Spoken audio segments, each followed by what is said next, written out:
uyu munsi dufite ikibazo umukiriya yatuzaniye televiziyo atubwira ko yari ari kuyireba mu gihe cy'imvura, inkuba ikubise televiziyo ihita izima, ubwo ntiyongeye kureba. Yayizanye rero kugira ngo tuyisuzume turebe ikibazo yagize, hanyuma turebe n'uburyo twayisubiza ubuzima. Ndabasaba muze kugendana natwe etape kuri etape, akantu ku kandi, kugira ngo turebe ikibazo cyabaye, turebe uburyo cyakemuka, ndetse umukiriya abone serivisi ikwiriye cyangwa se abone televiziyo yongeye kuba nzima.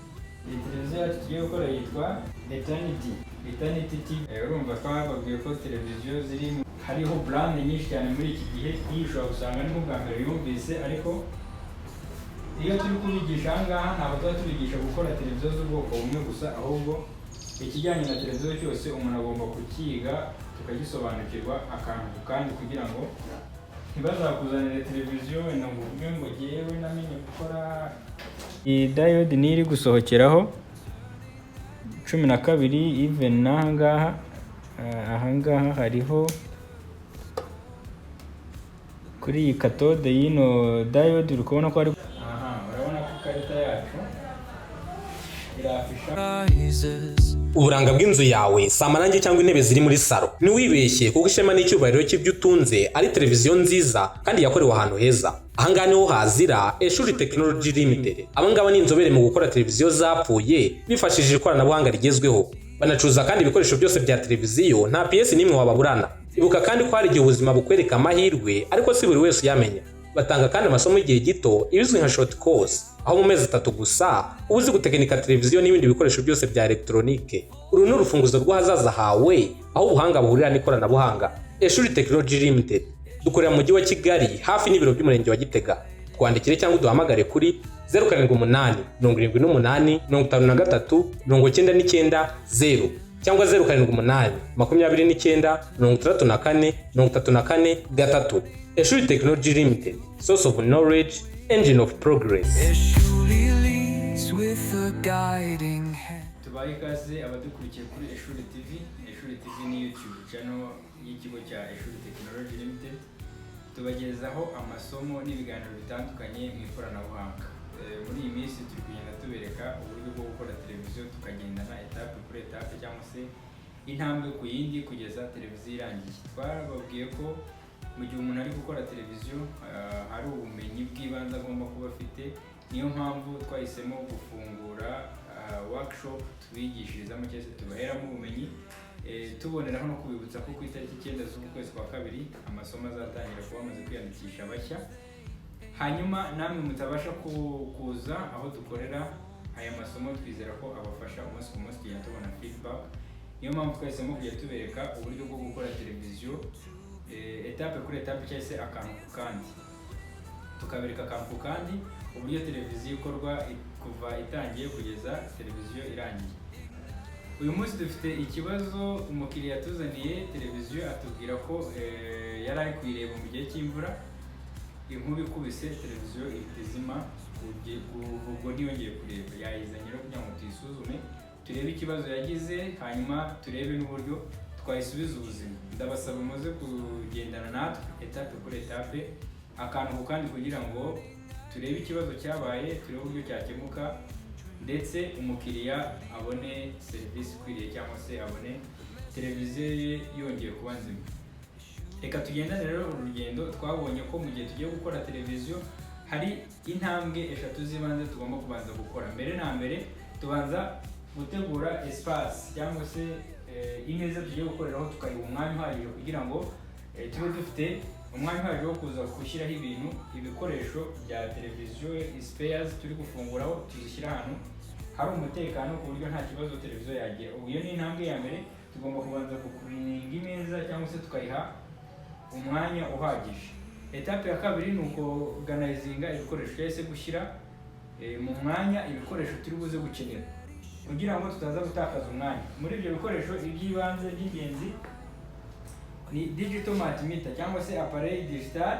Iyi ngiyi twabonye ko tuyifashisha mu gupima ibintu byinshi bitandukanye kugira ngo tumenye ikibazo aho kiri, ndetse dupima byinshi bitandukanye. Iyo ngiyo turayishyira ku ruhande hafi kugira ngo ituze kuwestinga time tujya kuyishaka. ikindi gikoresho umuntu agomba gushyira hafi ni turunevisi. Ugomba gushyira turunevisi kugira ngo uze kubasha gufungura. Ibi byose ubikora kugira ngo utaza gutakaza umwanya ujya kubishaka mu gihe watangiye akazi.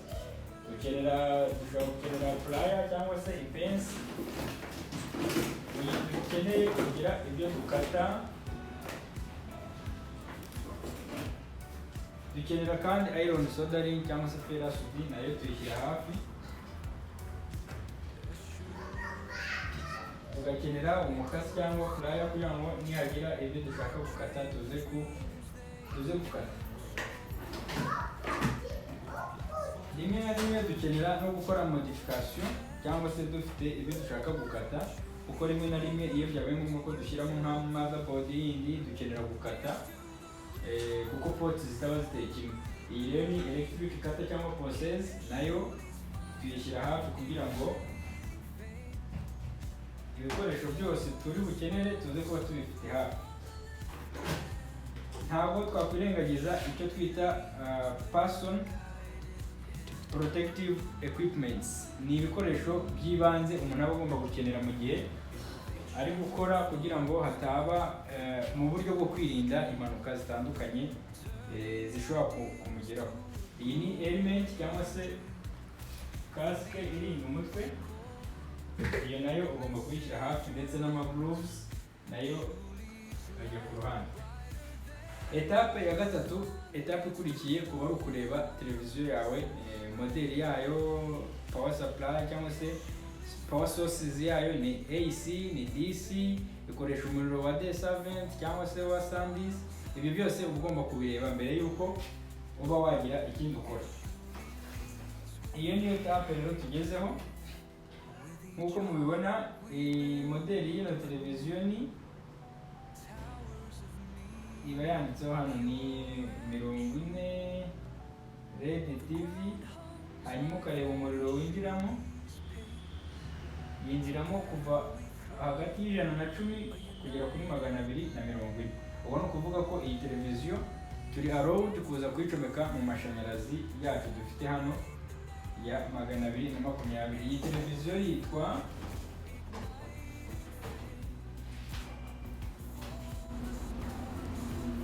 yacu tugiye gukora yitwa Eternity TV. Urumva twababwiye ko televiziyo ziri muri hariho brand nyinshi cyane muri iki gihe. Iyi ushobora gusanga ni bwa mbere yumvise, ariko iyo turi kubigisha aha ngaha ntabwo tuba tubigisha gukora televiziyo z'ubwoko bumwe gusa, ahubwo ikijyanye na televiziyo cyose umuntu agomba kukiga tukagisobanukirwa akantu ku kandi, kugira ngo ntibazakuzanire televiziyo wenda ngo uvuge ngo jyewe namenye gukora brand iyi. Tumaze kubona rero yuko iyi televiziyo ikoresha 220, niyo mpamvu tugiye gucomeka hano first of all, hanyuma turebe. Ahangaha ifite switch, murabona harimo switch. Ya switch igomba gukuramo umuriro cyangwa ikawushyiramo, iba yanditseho 0 na 1. Hano biri muri 0, ubwo ni ukuvuga ko bitakwaka. Reka dushyire kuri 1, hanyuma turebe ko iyi televiziyo yacu ijya standby cyangwa se yatsa aka gatara gatukura. Murabona umukiriya yatubwiye ko inkuba ijya ukubita, bari kuyireba, ariko imaze gukubita n'aka gatara kavaho, ni ukuvuga ngo nta kintu na kimwe iri kugaragaza. Ibi rero nibyo tugiye gupima, turebe ngo ni iki cyabiteye, turahera hehe dupima kugira ngo tuze kudetekitinga ikibazo, hanyuma tubashe no kugikemura.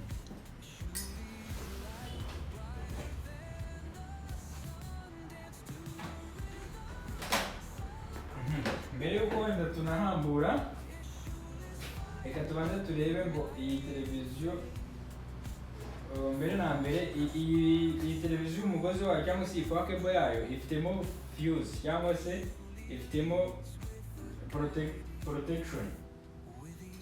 Iyi fuse niyo irinda cyangwa se ishobora gutuma hagizeho ikibazo cy'umuriro ishobora guhita ikupa cyangwa se ishya. Ahangaha tugiye kubanza turebe uyu mugozi. Iyi power cable iba ifitemo fuse, tugiye kubanza tuyipime. hanyuma twifashishije iyi appareil yacu twabonye ko ariyo idufasha gupima ikintu cyose. Ufata iyi pointer ukayiselectinga, hano hari akamenyetso ka diode na symbole ya sound cyangwa se imeze nk'aka wifi. Iyi ngiyi ahangaha niho dupimira ko ikintu gihura cyangwa se gifitemo continuity. Hanyuma watsa appareil yawe, mu kumenya ko ifitemo continuity nuko isona cyangwa se irasoundinga, urumva ijwi ushyira kuri point imwe ugashyira no ku yindi. Urumva ko iyi power cable yacu ifitemo, iracyari nzima nta kibazo yagize. Ubu rero noneho etape igiye gukurikira, tugiye gufungura twinjiremo imbere dupime akantu ku kandi tumenye ngo uturwaye ni utuhe. Reka dufate tournevis, iyi ngiyi bayita star screwdriver cyangwa se special, tournevis special. Iyo turi gufunguza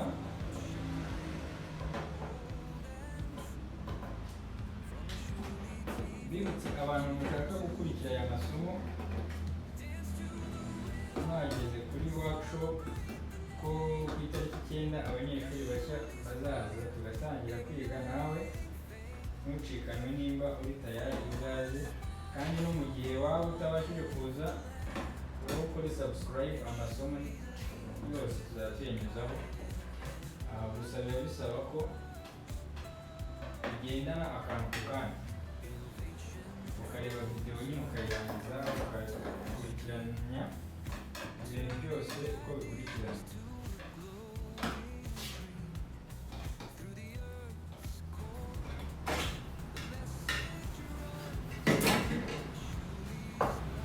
Ibikoresho rero ugomba kubishyira ahantu hatunganye neza kugira ngo hatagira ibyakwangirika.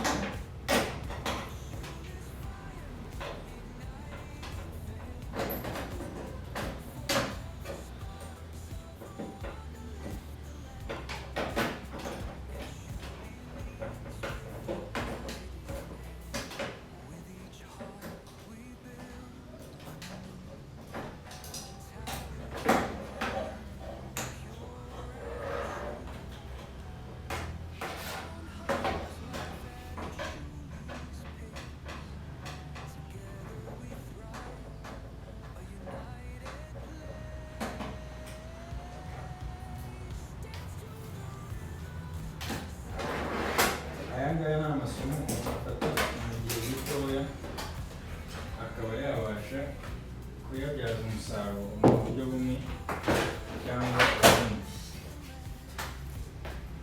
Urabona tugezemo imbere,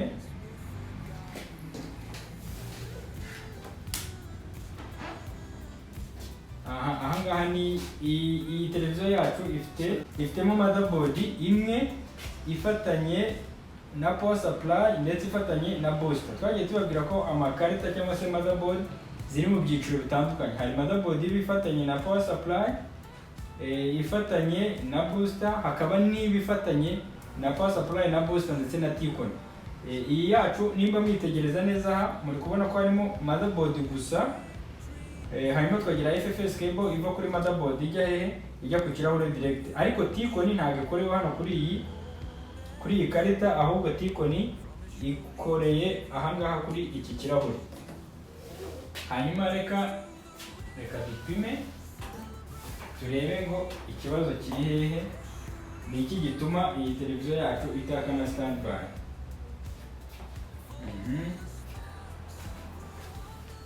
Reka tuyishyire mu mashanyarazi cyangwa se tuyikonekite mu mashanyarazi muri D7 twabonye ko ari ikoresha. Hanyuma dufate appareil yacu, ubu tugiye gupima voltage turebe ko power supply y'ino karita yacu ari nzima ko isohora imiriro. Tujye twifashishije iyi appareil kugira ngo dupime imiriro mbere na mbere. Turaza tubanze dushyire muri voltage DC voltage, ko tugiye gupima 12 turaselectinga iyi point yacu hano muri event. Hanyuma turebe kuri output y'ino chopper, ahangaha niho tubonera umuriro uza gusuplayinga motherboard cyangwa kuri izi diodes sinzi nimba muri kamera bigaragara.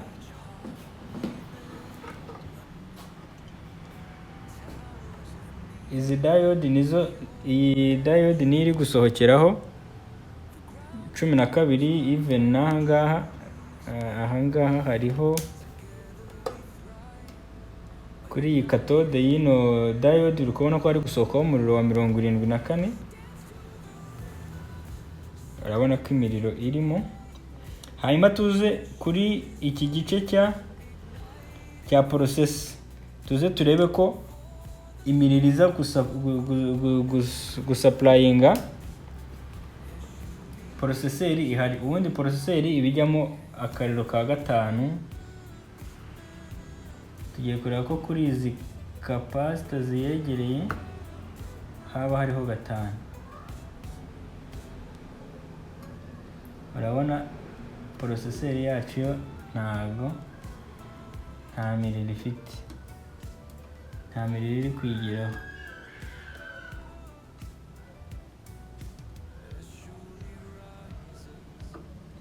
Ugenda upima ukareba.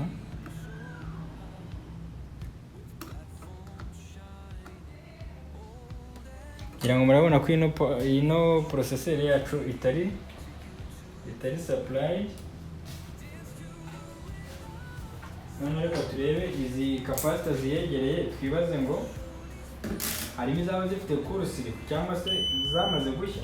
Ni ukuvuga ngo iyo ufashe appareil yawe ugaselectinga n'ubundi point hano muri continuity, iyo upimye utu capacitor cyangwa se utu ceramic capacitor, utu CMD capacitor, tuba tugomba kubara. Uri kubona ko dufite some values za resistor mo hariya. Iyo wumvise hari agafitemo kurusirikwi cyangwa se agahura kaba gafitemo kurusirikwi. Nk'ubu ni urugero, reba iyi ni capacitor, iyi ni ceramic capacitor, ariko yamaze kujyamo kurusirikwi. Urumva iri guhura, kuva iri gusona gutya, no kuvuga ko ahangaha harimo ikibazo. Reka turebe nimba harimo n'izindi. N'iyi ngiyi irimo kurusirikwi, n'iyi.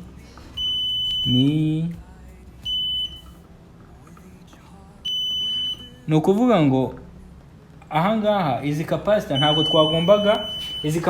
twagombaga kuzibona zihura cyangwa se zifitemo kurusirikwi. Reka mbere ko wenda nk'urugero rw'ikirizima, capacitor ikiri nzima,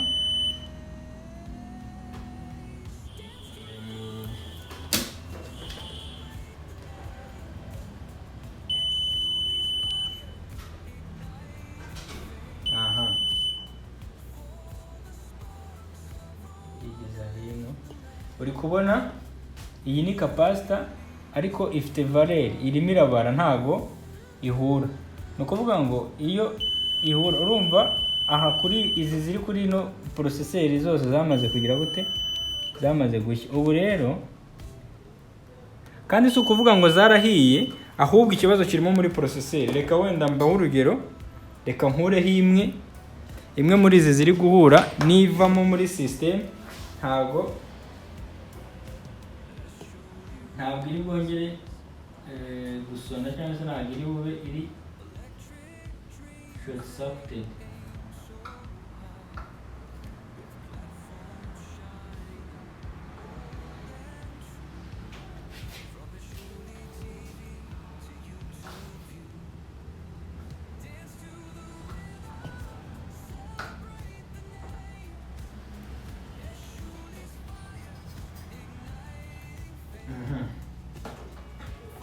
Dore iyi capacitor dukuyemo yari irimo irasona cyangwa se yari irimo irahura, ariko tuyivanye muri system urabona ko ari ni nzima, nta kibazo na kimwe ifite. Kandi mu gihe yari iri muri system, yari imeze ite,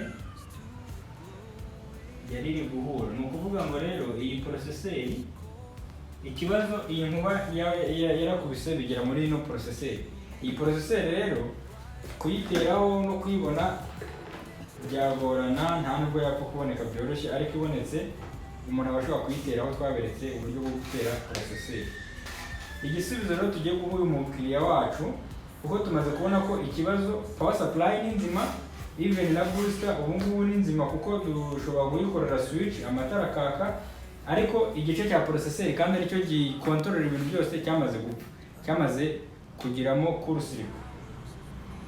Ibi ngibi rero bivuze iki? Ibi ngibi bivuze ko ukwiye no gukuramo isomo nk'uko byagendekeye uyu mukiriya, nawe bishobora kukubaho.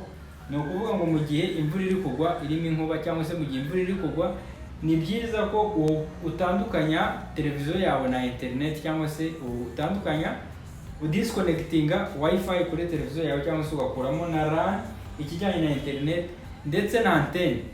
Ibyo bintu biba bishobora guteza impanuka, televiziyo yawe ikangirika. Bibaye byiza ubundi televiziyo wareka kuyireba mu gihe imvura iri kugwa harimo inkuba, cyangwa se waba uri no kuyireba ukaba uri kuyireba idafite aho ihuriye na internet, cyangwa se na connection za internet cyangwa se za antenne. Ubu rero igisubizo aha ngaha tugiye gukora, twebwe tumaze gukonfirma ko iyi motherboard yacu yahiye muri iki gice cya processeur. Ntabwo dushobora gushyiramo iyindi processeur, ahubwo tugiye kumuha igisubizo kizima kirambye, tugiye guteramo motherboard yindi. Hanyuma rero mu gihe tugiye guteramo motherboard, hari ibintu nabyo tugomba kwitaho tukamenya ngo turaza gushingira kuki duhitamo motherboard turi bukoreshe. Ni ukuvuga ngo iyi televiziyo yari smart, ubwo bivuze ko n'ikarita iri bujyemo iraza kuba ari smart. Icya kabiri ni ukumenya ngo resolution, cyangwa se ikirahure cyawe, ikirahure cy'iyi televiziyo cyari gifite resolution ya kangahe, cyangwa se gifite resolution yihe, kugira ngo n'ikarita uri bushyiremo ize kuba ifitemo software ihuza izo resolution. Ibyo ngibyo rero nibyo tugiye kureba. Twagiye dukora video zibereka ibyo bintu ukuntu bikorwa, ariko reka mbaciremo muri make. Iyi screen kugira ngo umenye resolution yayo, ufata modeli y'iyo screen. Nk'ubu iyi screen yacu dufite hano, modeli yayo ni LSC40 N02/882. Iyi ngiyi urayandika muri Google, iyi modeli tubonye uyandika muri Google, ukareba kuri Panoruc. Wamara kureba kuri Panoruc uhita ubona specifications za pano yawe, ubona resolution, ukabona umuriro, voltage VCC ikoresha, ukabona n'ibindi bigiye bitandukanye. Ubwo rero nibwo buryo bwo kumenya resolution y'ikirahure cyawe. Gusa twebwe iyi ngiyi turabizi ni Full HD, ni nayo mpamvu ikarita twateguye kuza gushyiramo, cyangwa se tugiye gushaka ikarita tugiye gushyiramo ni ikarita ifite Full HD, cyangwa se resolution ya Full HD, kandi ikaba ari smart. Iyi rero, iyi niyo motherboard tugiye gushyira muri iyi TV yacu. Reka mbere na mbere tubanze dupime turebe.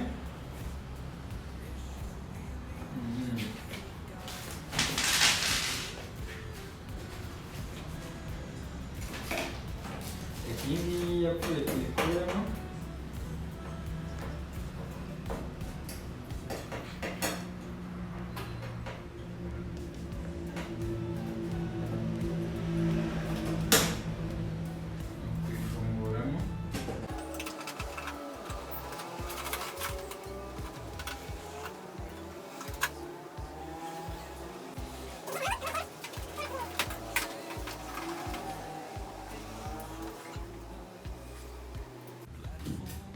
Tugiye gushyiramo amatara, tugiye guhuza amatara y'iyi TV n'ino motherboard nshya dushyizeho.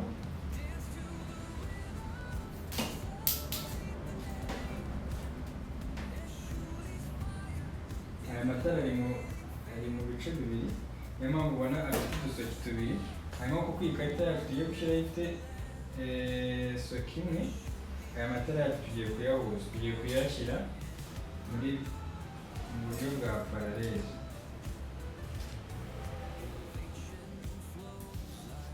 tugiye guhuza positive na positive na negative na negative. Udusinga tubiri dutukura turaduhuza,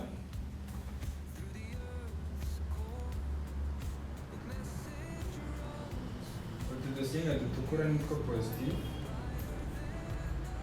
hanyuma utu tw'umweru ni negative yo ku matara.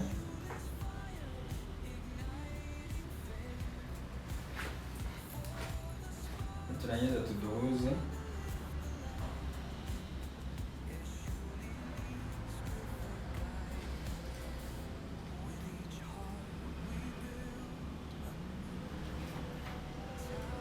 turangiza positive tuyitere kuri positive. Hano ku ikarita biba byanditseho, hariho red positive mwaka, ahangaha ubireba biba byanditseho red positive, ugateraho utu dutukura,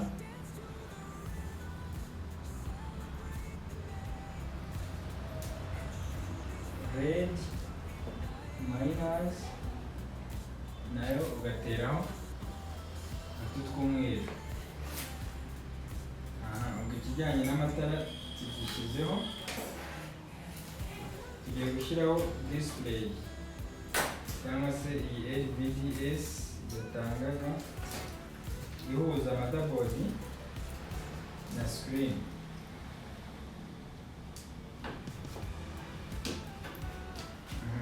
Kuko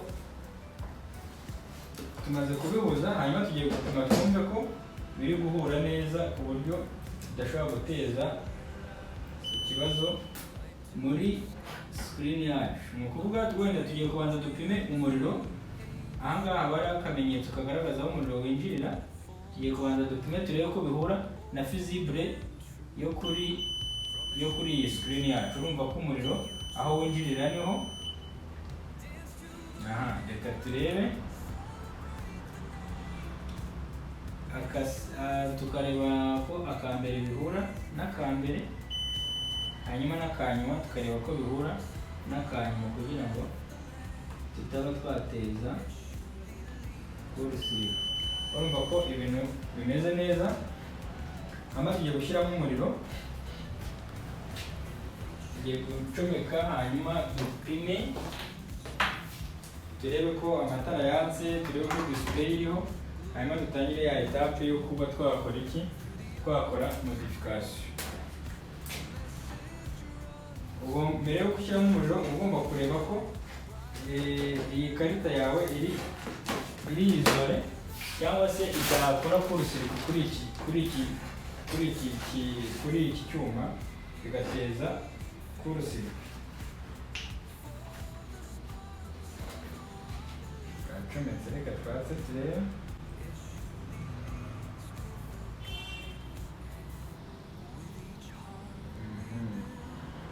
Mbere na mbere ahangaha tubonye ko iyi karita ntabwo ibashije kwatsa aya matara. Iki ni cyo cya mbere tukagomba kubanza kureba. Ni ukuvuga ngo aya matara yacu ntabwo yatse. Hano ushobora kureba impamvu. Iyi ngiyi ifite kapasite yayo ifite 160 kapasite iri kuri output, mu gihe iyi ngiyi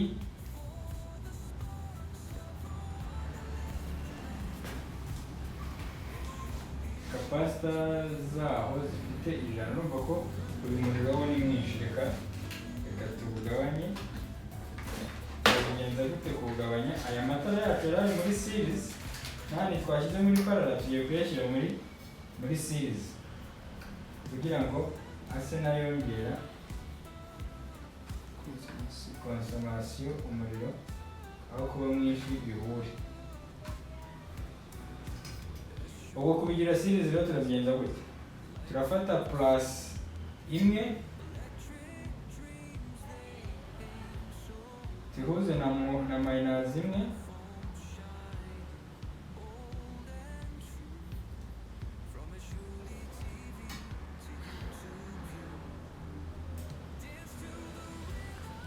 turabigenza gutya. Urabona aya ni amatara y'uruhande rumwe, aya akaba amatara y'urundi ruhande. tugiye gufata purisi y'uru ruhande tuyihuze na muwe y'uru ruhande, plus na minus tuzihuze,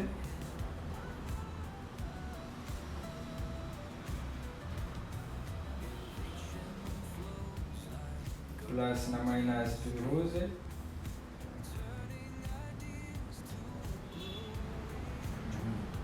hanyuma turasigarana plus na muwe, izi tuba zo dushyira kuri ya karita yacu. Ubwo turashyiraho plus kuri red plus, dushyire na minus kuri red minus. Twongere cyane turebe ko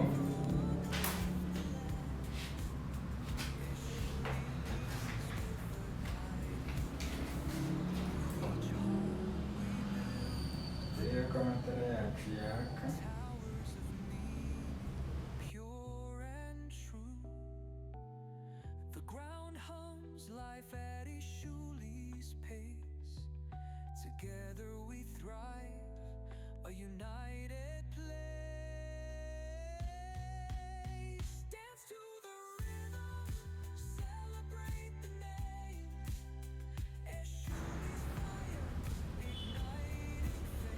Aha, twahoze tureba amatara uburyo yakwaka, tubonye igice kiyatsa, hanyuma tugiye kubanza dupime turebe ko iyi bode yacu iri kudisplayingaho. Nyuma yo kwatsa amatara tugiye gushyiraho iyi karita tucane turebe ko yafishaho kugira ngo dutangire ya process yo kumodifyinga cyangwa se yo kumodifiya. Turebe aha, murabona amatara ari kwaka, hanyuma tugiye kwatsa ni key 6 turi bukoze kuri ground nk'amasegonda 2. Aha, urabona ko ikarita yacu irafishaho, urabona ko iri kwafishaho neza nta kibazo. Igisigaye tugiye gushaka uburyo tumodifiyaho cyangwa se urabona ni no signal, kandi no signal urabona ko ikarita yacu iri kwafishaho neza nta kibazo. Icyo tugiye gukora ni ukumodifiya, tugiye gutangira ya process yo kumodifiyaho kugira ngo ikarita yacu isohokere kuri uru ruhande, kuko poti ziteye mu buryo butandukanye. Reka dukomeze step by step.